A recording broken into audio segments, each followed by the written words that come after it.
Welcome to Skillcast, the podcast by the London Organisation of Skills Development, where skills are the forefront of all conversations. My name is Nurbanu, and I'll be the host for Season 1. Join me as I dig deep and be a little nosy and find out the story behind the skills our expert guests share with us. Today I'm here with Paul, who's flown in all the way from Halifax in Canada. Welcome. Let's get straight into it. Go ahead and introduce yourself. Well, thank you. As you mentioned, I'm from Halifax, part of the province of Nova Scotia, the first part of Canada to be settled in the early days. Very historic place, and that's where I'm retired. Retirement hasn't been retirement. Retirement has been busier than ever. This happens to a lot of people who are retired.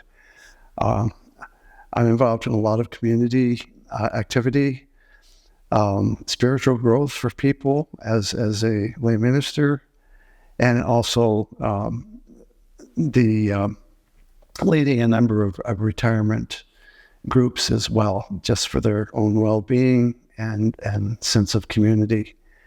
And that's basically my week-by-week activity, is to be writing president's reports and to organizing the various committees to put our programs together and keep them together on a week-by-week or a month-by-month basis. Oh, wow. So it doesn't sound like you're retired. It looks like you're still working. It sounds like a full-time job you have. Some days it feels like a full-time job. Other days, sometimes you just look at your laptop and you look at your office and you say, nope, not today. I'm going for a walk. We live by the water, and there's a nice place to go for a walk or just sit out in the sun if it's sunny. Nova Scotia is not a sunny place unless it is. Do you feel happier now that you're retired? Even though you're still working, it feels like full-time, do you feel happier doing the work that you do compared to before you were retired? Definitely at more peace with myself. Mm-hmm. When I'm retired, I'm more dependent on how the Lord leads me into different activities, like this one, speaking at LOSD, or the Global Research Council. It's been a great privilege.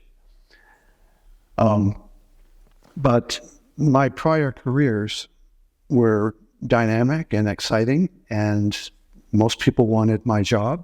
So I can't really say I didn't enjoy what I was doing before. But as with anything, as you get older, you get tireder. And I was quite happy to kind of walk away from all that and become myself, not the corporate entity. So you feel more at yourself. Do you find you found yourself in that process? I certainly have found more of myself in that process. That works on two levels. Mm-hmm. It's not just me by myself. I remarried 10 years ago, and my wife has a lot to do with how she keeps me encouraged to stretch the boundaries, to do the things that I wanted to do, didn't do, and now I can do. And so it's not a journey by myself. It's a journey with someone who is an encourager and a partner. So that sounds like a really important thing in a partnership, having someone that supports you and encourages you, even though when you're on the fence about something or you don't feel you're capable, there's someone saying, yes, you can do it. Is that kind of like your cheerleader? It's definitely cheerleader, because there's a lot of times that I'm mentally ready to do something, but not emotionally ready to do something. And so, yes, she picks up on that and gives me that extra little push, because I never feel that I can't do something. But I also never feel that I don't want to do something. Whether you're preparing for a sermon or preparing for a talk, you enter a period of self-doubt. Not in standing in front of people and talking to them, but in what you've prepared. You're thinking basically 5 minutes before you step up to the podium, this isn't any good. I didn't finish it. It's not enough. It's not going to fly. And you have to go over that one more hump before you can begin speaking. And I find once you're actually speaking, the talk itself takes over, and you're no longer in yourself. You're in your, I don't want to call it a performance, but you're in your zone. And whether you're presenting history or preaching the gospel, it's the same thing. You mentioned like you have to somehow, you've got this period of self-doubt. Am I good enough? Have I prepared well enough? Or am I going to miss something? You have all of this doubt, but then you have to self-motivate yourself to go over that hump. Is that what you mean? That's true, but usually at that stage you're already committed, so there's no turning back. So what do you do? Like, do you have any techniques that you have when you're feeling that self-doubt that comes up about something you're about to do, and you aren't going to cross over that hump, but what is it? Do you have any tips or anything for someone who's feeling like that? Well, for me, it's prayer, right? Right. My wife has pushed me to that point, but she's not there. And nor should she be. And that's when I'm having a conversation with God. Okay, Lord, my basic communication in prayer is that these are not my words. Whatever I have to say, you, meaning He, is going to interpret that to the hearts that are hearing. And I fully understand, as I speak to any audience, that every single individual hears something different. They don't hear what I'm saying word for word. And we kind of get caught up in our words, and we kind of get caught up in our paragraphs. But when we deliver, those words are being translated into the language of the person that is listening. And it's very important to me to know to just let it go. It's not up to me. I've spoken what I've been given, and hopefully by inspiration.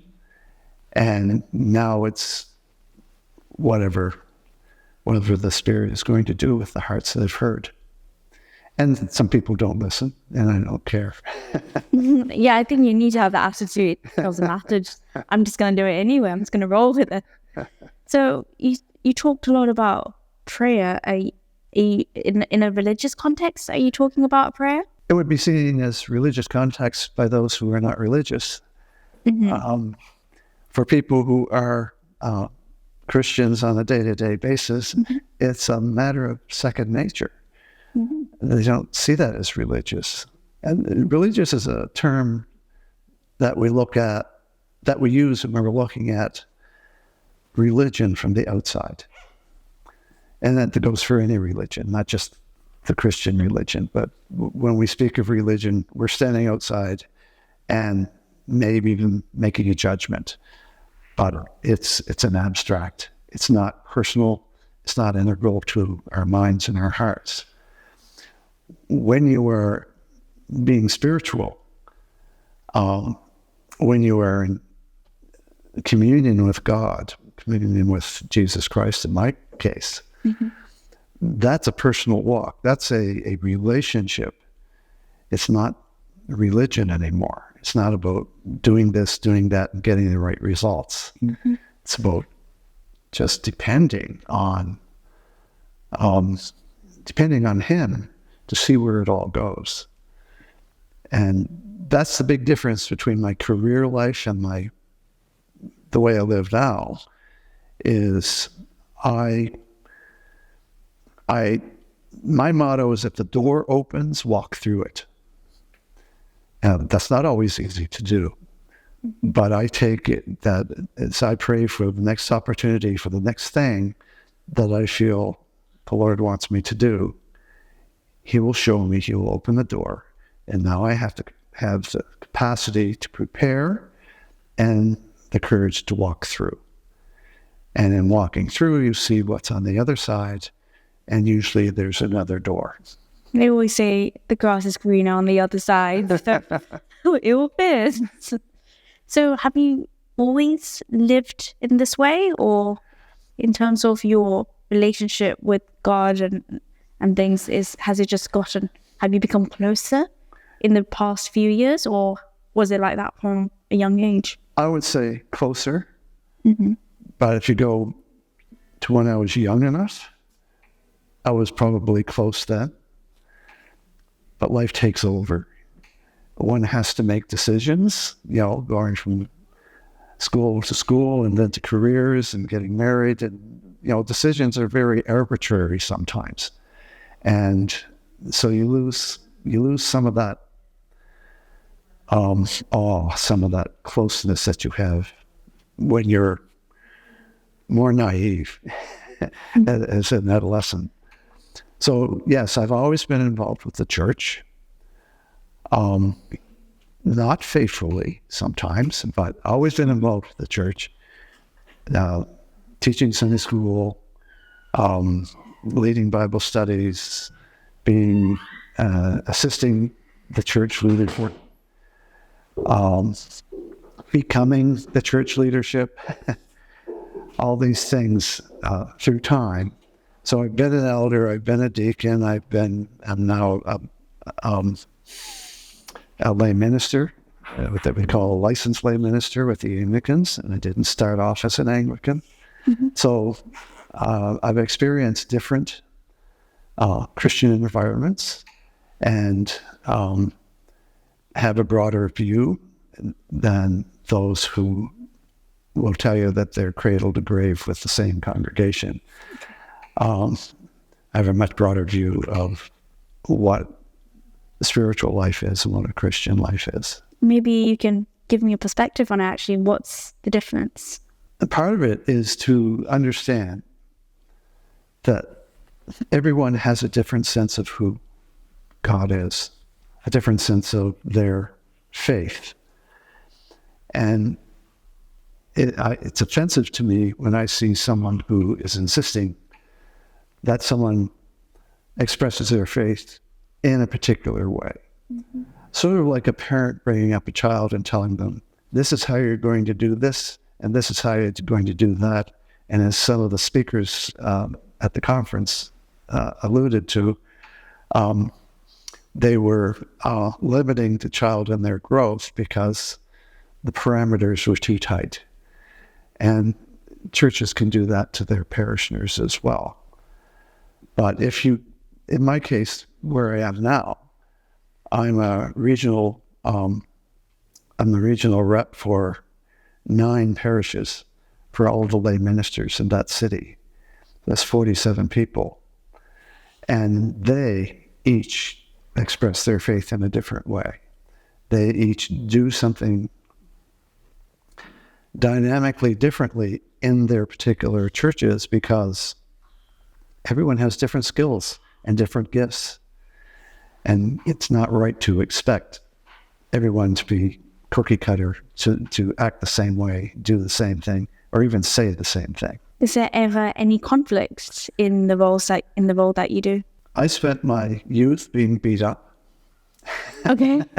Lots of people will tell you that. Oh, gosh. So I don't take that as anything special. But one learns to avoid conflict one learns not to engage in conflict with people when they're capable of overwhelming you. And as Christian, I'm not interested in overwhelming anyone else. Mm-hmm. So that kind of answers your question.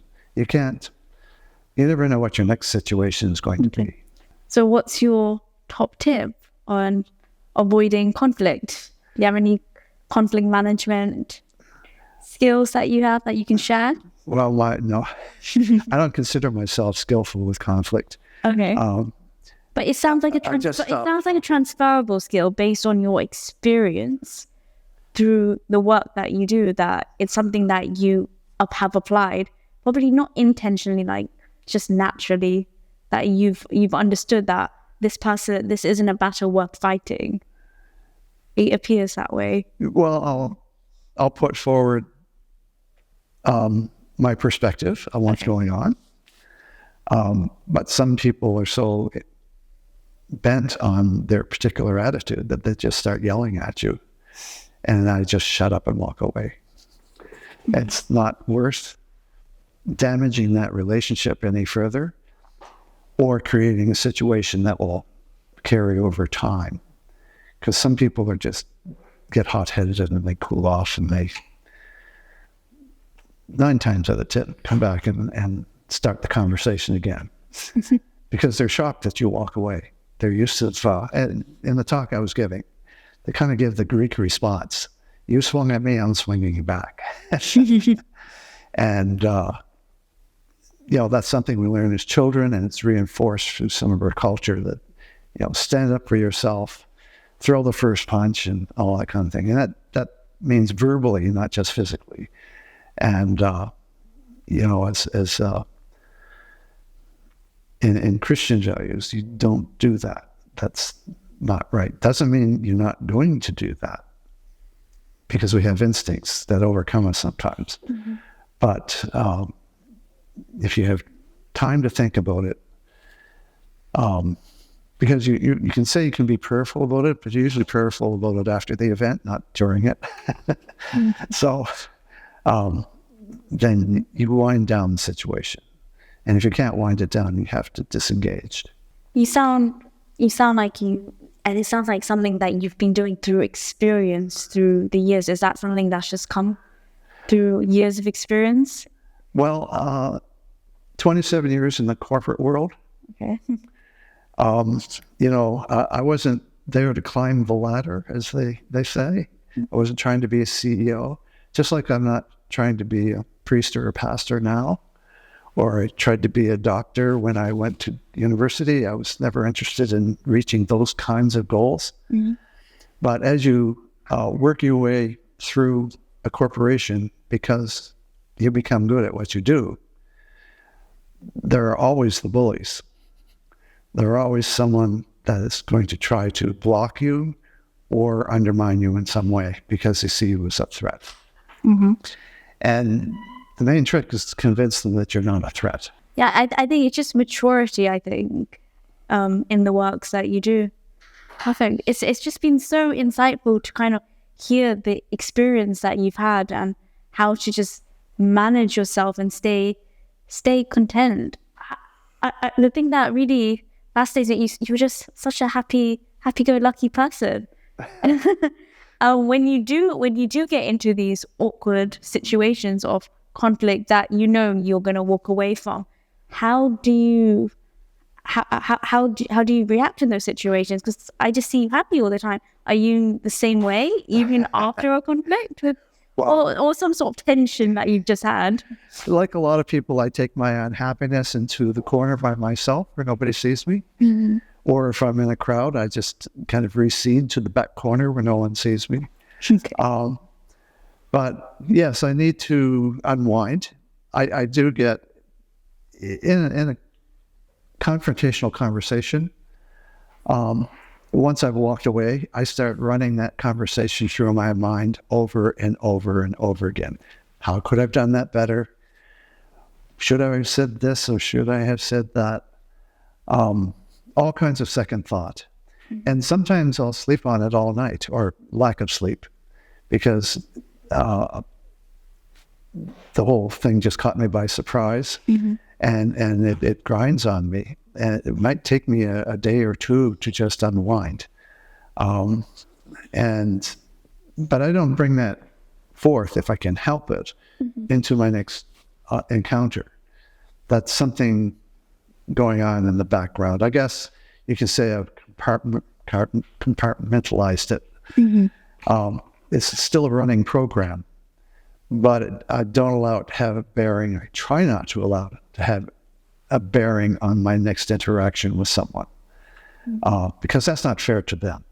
They don't know what's going on in my head, and they don't need to be wondering, why did he do that? Why did he say that? And I watch other people doing that and look for ways to, I won't say correct people, because everyone is an individual, but I heard someone earlier talking about mentoring.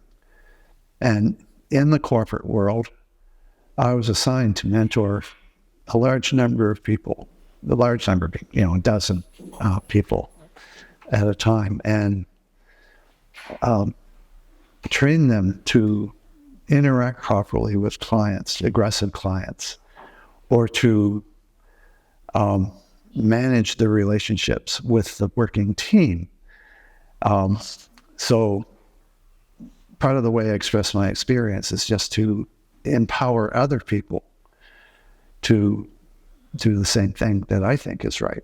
Well, thank you for that insightful conversation. I've learned so much from you about just being patient, to be honest, and ways to avoid conflict, and trying not to not let that conflict that you've had with that person come into your next interaction with them. Thank you so much. Super insightful. If anybody wants to connect with you or reach out to you, how can they do so? Well, I don't have a QR code. So I have an email address, and I think Facebook is best. Although I always warn people, I only look at Facebook every 3 or 4 days. And it's just my name, Paul Fevens. And I'll be there somewhere. Thank you very much. Thank you.